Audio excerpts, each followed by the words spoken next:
দেশের ১৮ থেকে ৩৫ বছরের ১,৭৫,০০,০০০ যুবকের কর্মসংস্থানের ব্যবস্থা করা হবে বলে জানিয়েছেন যুব ও ক্রীড়া সচিব মাহবুব উল আলম।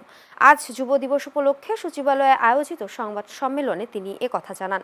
যুব ও ক্রীড়া সচিব জানান, আগামীকাল জাতীয় ও আন্তর্জাতিক যুব দিবস উদযাপন করা হবে। এবছরের প্রতিপাদ্য প্রযুক্তি নির্ভর যুবশক্তি, বহুপাক্ষিক অংশীদারিত্বে অগ্রগতি। আলোচনা, র্যালি, চেক বিতরণ, রক্তদান কর্মসূচি ও পুরস্কার বিতরণের মাধ্যমে এই দিবস পালন করা হবে বলে জানান তিনি।